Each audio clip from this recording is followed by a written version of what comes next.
नमस्कार, होमिल टीवी भारत में आपके स्वागत।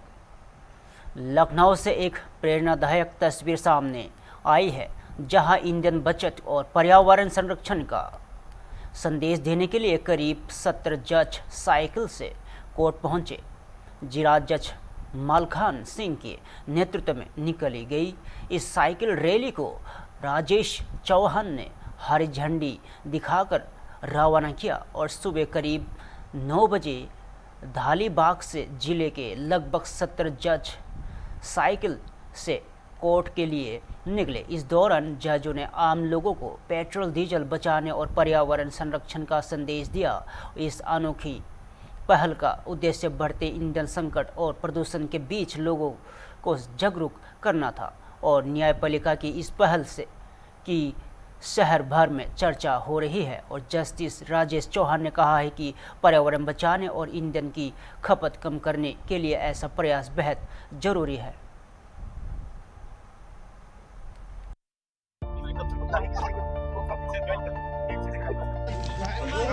साइकिल से अपने आवाज से वोट जा रहे हैं। आप देख पा रहे हैं ये पहल है जो लखनऊ में पहले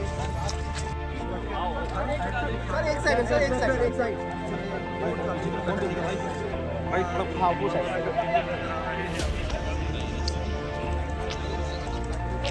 सर एक मिनट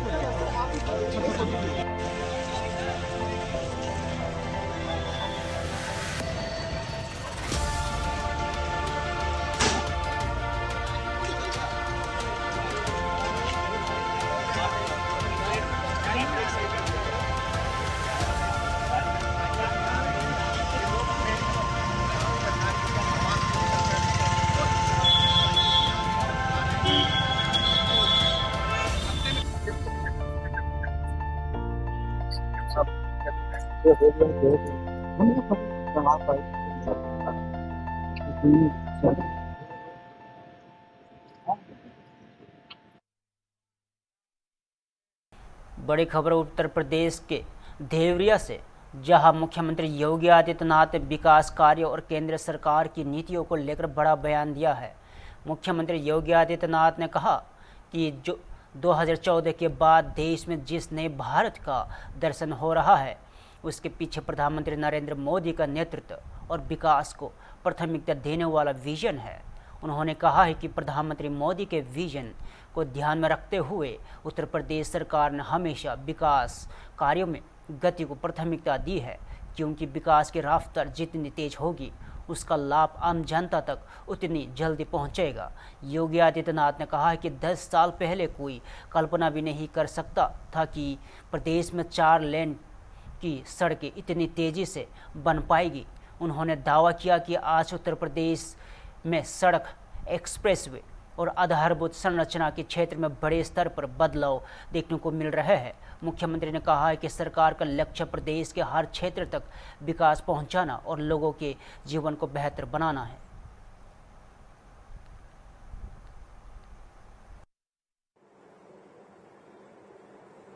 हम सब इस बात को जानते हैं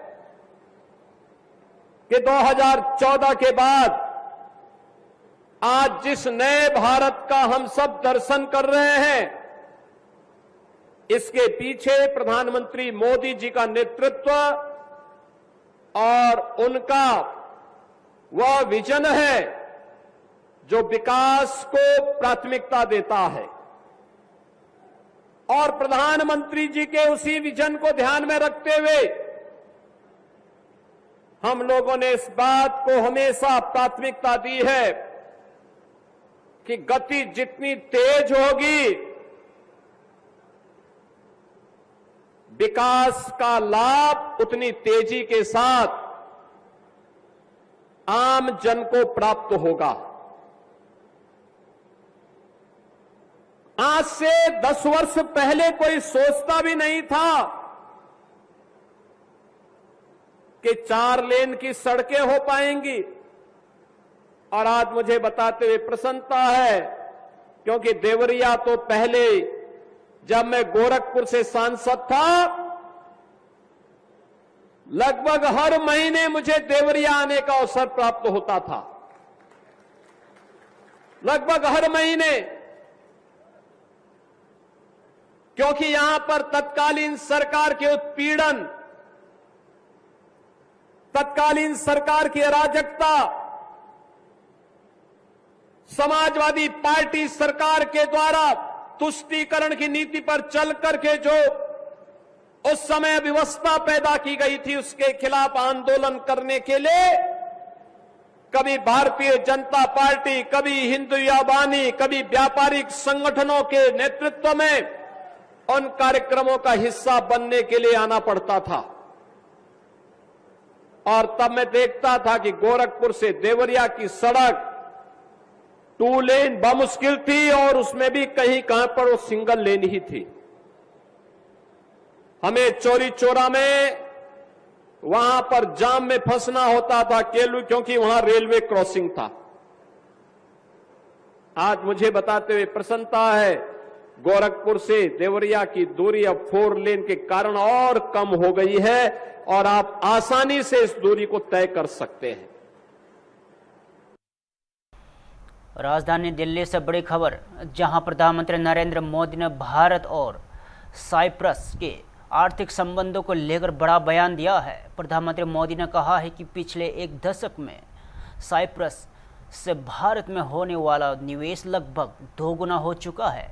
उन्होंने कहा है कि दोनों देशों के बीच आपसी विश्वास लगातार मजबूत हुआ है और पीएम मोदी ने कहा है कि भारत और यूरोपियन यूनियन के बीच फ्री ट्रेड एग्रीमेंट से नई आर्थिक संभावना पैदा हुई है और जिसका लाभ भारत और साइप्रस दोनों देशों को मिलेगा। और प्रधानमंत्री ने कहा है कि भारत अगले 5 वर्षों में साइप्रस से आने वाले निवेश को एक बार फिर 2 गुना करने का लक्ष्य लेकर आगे बढ़ रहा है। और उन्होंने यहां भी कहा है कि इस संकल्प को पूरा करने के लिए भारत और साइप्रस अपने संबंधों को अब रणनीति साझेदारी के स्तर तक विस्तारित कर रहे हैं। और पीएम मोदी ने इस बयान को लेकर भारत के वैश्विक आर्थिक और कूटनीतिक संबंधों को मजबूत करने की दिशा में अहम माना जा रहा है। नए स्वर्णिम युग में प्रवेश कर रहे हैं तो साइप्रस इस समय न केवल यूरोपियन यूनियन काउंसिल की अध्यक्षता कर रहा है, बल्कि भारत और पूरे यूरोप के बीच एक महत्वपूर्ण इन्वेस्टमेंट गेटवे के रूप में उभर रहा है। फ्रेंड्स, साइप्रस भारत के टॉप 10 इन्वेस्टर्स में से एक है। पिछले 1 दशक में साइप्रस से भारत में निवेश लगभग डबल हुआ है। दोनों देशों के बीच ट्रस्ट बढ़ा है। Bharat European union free trade agreement से तमाम नई संभावनाएं बनी हैं। इसका लाभ उठाते हुए हम अगले 5 वर्षों में इस इन्वेस्टमेंट को फिर से डबल करने का लक्ष्य रख रहे हैं और इस संकल्प को साकार करने के लिए आज हम अपने विश्वसनीय संबंधों को एक स्ट्रेटेजिक पार्टनरशिप के रूप में एलिवेट कर रहे हैं। फ्रेंड्स, भारत और साइप्रस के बीच यह स्ट्रेटेजिक पार्टनरशिप दोनों देशों के फाइनेंशियल और सर्विसेज हब को जोड़कर कॉमर्स के लिए कैपिटल अनलॉक करेगी। यह साइप्रस के इंफ्रास्ट्रक्चर, एनर्जी और एग्रीकल्चर सेक्टर में भारतीय कंपनीज के लिए नए अवसर प्रदान करेगी और भारत के तेजी से बढ़ते शिपिंग और मैरीटाइम क्षेत्रों में नया निवेश लेकर आएगी। हम साइप्रस के साथ मिलकर गिफ्ट सिटी को एक ग्लोबल फाइनेंशियल और सर्विसेज हब बनाने के विजन को गति देंगे और दोनों देशों के इनोवेशन और स्टार्टअप इकोसिस्टम के बीच कनेक्ट बढ़ा। बड़ी खबर बिहार की राजधानी पटना से, जहां बिहार सरकार में मंत्री विजय सिन्हा ने प्रधानमंत्री नरेंद्र मोदी की पर्यावरण और प्राकृतिक खेती को लेकर सराहना की है। विजय सिन्हा ने कहा है कि प्रधानमंत्री नरेंद्र मोदी पर्यावरण संरक्षण, प्रकृति खेती और जैविक खेती के जरिए पूरी मानव जाति के स्वास्थ्य और प्रकृति की चिंता कर रहे हैं। उन्होंने कहा है कि प्रधानमंत्री द्वारा दिए गए निर्देश प्रकृति के साथ संतुलन बनाकर चलने और पर्यावरण संरक्षण के प्रति देश को संकल्पित करने वाले विजय सिन्हा ने यह भी कहा है कि पूरा देश प्रधानमंत्री मोदी की इस सोच और भावना का सम्मान करता है और उन्होंने प्राकृतिक और जैविक खेती को भविष्य के लिए जरूरी बताते हुए किसानों और आम लोगों से भी पर्यावरण संरक्षण की दिशा में आगे आने की अपील की। जो खाद्य एवं कृषि संगठन का सबसे सर्वोच्च सम्मान दिया गया है, विश्व स्तर पर कितनी बड़ी बात है सर? देखिए, आज देश के माननीय प्रधानमंत्री नरेंद्र मोदी जी पर्यावरण को लेकर करके और जिस तरह से प्राकृतिक और जैविक खेती में पूरे मानव जाति के स्वास्थ्य का और प्रकृति के पर्यावरण का चिंता कर रहे हैं और ये भाव मानवता के रक्षा के लिए विश्व स्तरीय जो बढ़ते संकट से मुक्ति के लिए निश्चित तौर पर हर माँ भारती के संतान गौरवान्वित है और पूरा देश इस भाव का सम्मान करता है। उनके जो दिए हुए मार्गदर्शन निर्देश है प्रकृति के साथ चलने के लिए संकल्पित। बता दूं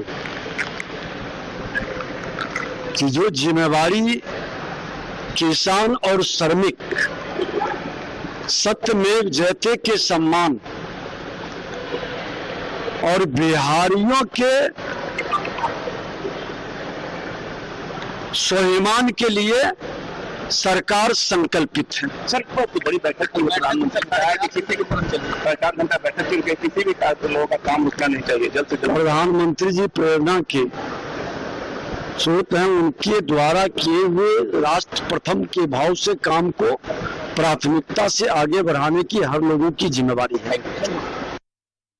राजधानी दिल्ली से बड़ी राजनीतिक खबर, जहां सामयिक भट्टाचार्य ने पश्चिम बंगाल की सियासत और तृणमूल कांग्रेस को लेकर बड़ा बयान दिया है। सामयिक भट्टाचार्य ने कहा है कि टीएमसी अब राजनीतिक पार्टी नहीं रह गई है और पार्टी में मौजूद कई लोग सिर्फ सत्ता की वजह से जुड़े हुए हैं। उन्होंने दावा किया है कि जनता ने ममता बनर्जी ही नहीं बल्कि पूरी टीएमसी को नकार दिया है। साथ ही उन्होंने कहा है कि जनता के इस संदेश का सम्मान करना भाजपा का दायित्व है। हालांकि सामयिक भट्टाचार्य ने यह भी साफ किया है कि वे यह नहीं कह रहे हैं कि टीएमसी का हर व्यक्ति गलत गतिविधियों में शामिल था। उन्होंने कहा है कि कई लोग भाजपा में शामिल होना चाहते हैं और कुछ लोग बहुत कम समय में पार्टी में आ भी चुके हैं और उन्होंने कहा है कि भाजपा सभी लोगों को पार्टी में शामिल नहीं करेगी और अंतिम फैसला पार्टी नेतृत्व द्वारा लिया जाएगा। अब इस बयान के बाद पश्चिम बंगाल की राजनीति में हलचल तेज हो गई है। विधायक हों, खुद बीजेपी ज्वाइन करना चाह रहे हैं। टीएमसी कोई पॉलिटिकल पार्टी नहीं था, इसलिए टीएमसी में जो लोग हैं वो सत्ता की कारण है। सत्ता की गलियारों में वो अपने आप को ज्यादा सुस्त महसूस करते हैं। तो आज बीजेपी सत्ता में है, जनता इन लोगों को नकार दिया है। सिर्फ ममता बनर्जी को ठुकराया नहीं, पूरा तृणमूल कांग्रेस का लॉक स्टॉक एंड बैरल उन्होंने बाहर कर दिया। तो आज जनता की ये राय की भी, जनता की ये संदेश को मर्यादा देना, ये भारतीय जनता पार्टी का दायित्व बनता है। हम ऐसा नहीं बोल रहे कि सारे तृणमूल कांग्रेस टेंटेड है, सारे तृणमूल कांग्रेस लूट मचाया था या कत्लेआम में शामिल हो गया था, ऐसा नहीं है।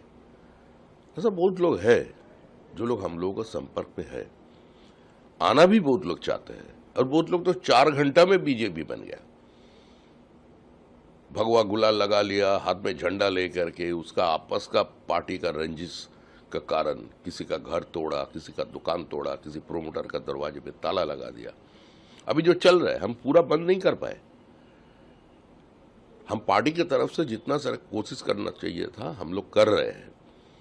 अभी तक कोई शामिल अभी नहीं होगा। इसके लिए पार्टी जब निर्णय लेगा, पार्टी का एक तरीका है, उससे हम लेंगे। हाँ, पाइपलाइन में बहुत लोग हैं, ये बात तो सही है। तो एंट्री मिलेगी, बीजेपी में आएंगे वो लोग, जगह देंगे उनको? न, किसी टेंटेड पर्सन का हम लोग जगह नहीं देंगे। जो हमारा कार्यकर्ता को मर्डर किया है, हम उसको कैसे जगह देंगे? जो आम जनता का पैसा लूटा है, जो नौकरी बेचा है, हम कैसे उसको जगह देंगे? इन लोगों का खिलाफ भी तो जनता ने वोट दिया था, तो उसको कैसे शामिल कर लेंगे? ये कोई दुकान थोड़ो ही है, कोठा थोड़ो ही है कि जिसका जेब में पैसा है वो घुस जाए। धर्मशाला नहीं है भारतीय जनता पार्टी, इसका अपना मर्यादा है। ये एक समय था जिस समय 242 आसन में हम लोग लड़ाई किया था और उसमें 2 आसन से हम लोगों को मिला था लोकसभा में। अटल बिहारी जी हार गए थे, तो लोग उस समय मजाक से बोलता है कॉकरोच भी अपने को पंछी समझ रहे हैं। अटल बिहारी वाजपेयी राजनीति से संन्यास ले रहे हैं, लाल कृष्ण आडवाणी फिर से कलामिस्ट बन जाएंगे, विजयराजे सिंधिया भी विश्व हिंदू परिषद में चला जाएंगे। लेकिन उस दिन भी हम लोग था ये विश्वास लेकर जो गंगो। बड़ी खबर उत्तराखंड की राजधानी देहरादून से, जहां ऑनलाइन नकली दावा घोटाले को लेकर एसटीएफ ने बड़ा खुलासा किया है। अजय सिंह ने बताया कि मुख्यमंत्री के निर्देश पर नकली दवाओं के नेटवर्क पर कार्रवाई के लिए एसटीएफ को जिम्मेदारी सौंपी गई थी।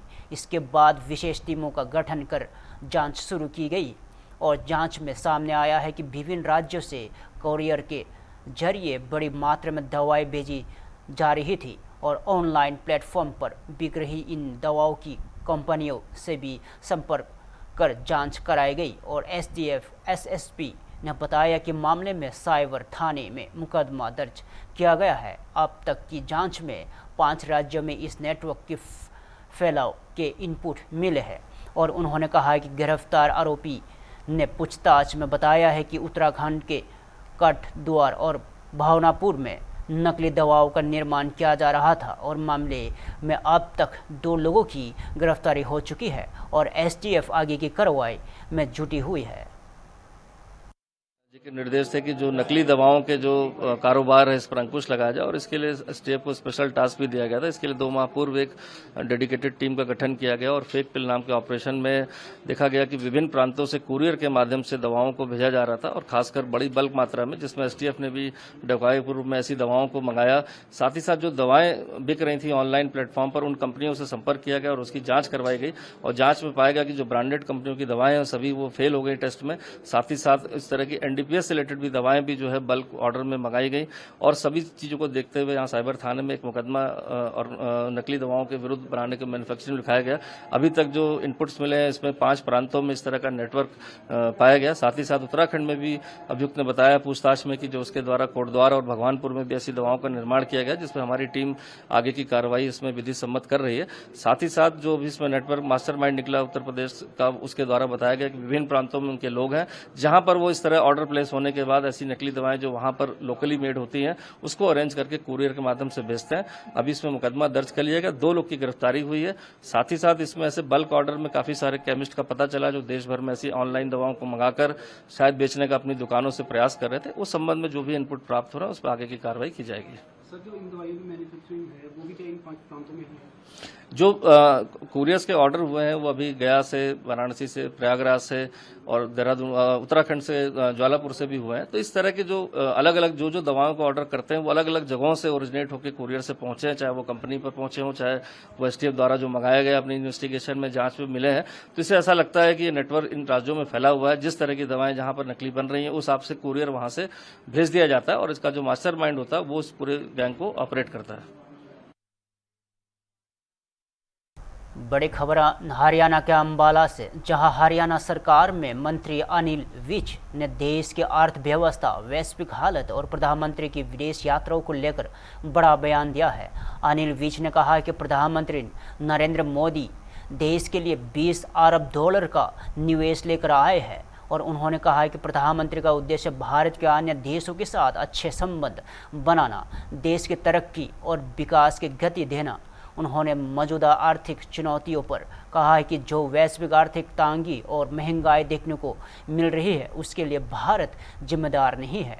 अनिल विज ने कहा है कि दुनिया भर में जो युद्ध की स्थिति बनी है उसमें भारत शामिल नहीं है, लेकिन उसका असर वैश्विक बाजार पर पड़ रहा है और उन्होंने कहा है कि जिन देशों से सामान आयात होता था वहाँ हालत बिगड़ने के कारण वस्तुएं महंगी हो गई है और इसका असर भारत पर भी पड़ना स्वाभाविक है। और अनिल विज ने भरोसा जताया है कि जैसे ही अंतर्राष्ट्रीय स्थिति सामान्य होगी आर्थिक हालत भी बेहतर हो जाएंगे।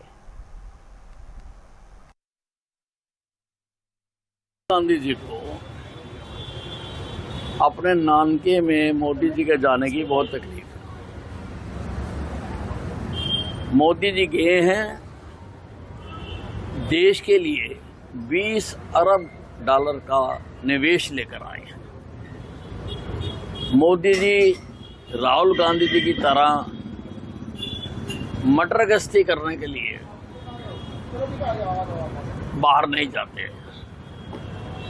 देश के बाकी देशों के साथ मधुर संबंध हो, हमारा और दूसरे देशों का अच्छा तालमेल हो, हम तरक्की करें, विकास करें, उसके लिए मोदी जी जाते हैं। और जो आर्थिक तंगी की बात की जा रही है, उस आर्थिक तंगी के लिए कहीं पर भी हम दोषी नहीं हैं। जो युद्ध हुआ है या हो रहा है वो हम नहीं लड़ रहे हैं, हम करवा नहीं रहे हैं, उसमें हम शामिल नहीं हैं, वो दूसरे देश लड़ रहे हैं। अब जो सामान वहां से आता था जो $70 प्रति बैरल था, आज वो 100 से भी ऊपर बैरल चला गया, तो उसका असर तो पड़ेगा ही। जब वो सामान ही वहां से आता था, कहीं और तो तेल का कुआं खोद नहीं सकते, वो सामान बंद हो गया। और उस बड़ी खबर श्रीनगर से, जहां फारूक अब्दुल्ला ने गठबंधन सरकार और अंतर्राष्ट्रीय हालत को लेकर बड़ा बयान दिया है। नेशनल कॉन्फ्रेंस के अध्यक्ष फारूक अब्दुल्ला ने साफ कहा है कि गठबंधन पूरी तरह बरकरार है और उससे कोई खतरा नहीं है।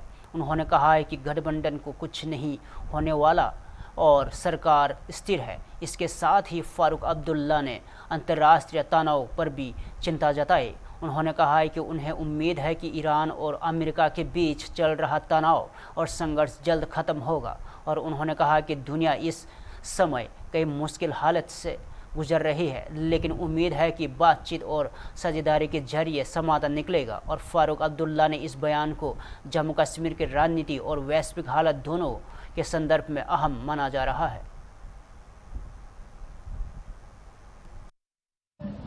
They have got their own campaigns. They know what they are doing. We don't have to answer for them.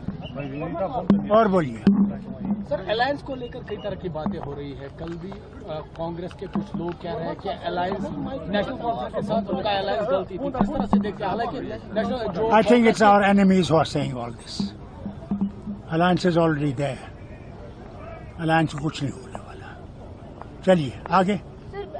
Rahul Gandhi has said that PM Modi is touring in different countries while he tells his own people. फिलहाल के लिए इतना ही। ताज़ा खबर देखते रहे हम TV Bharat.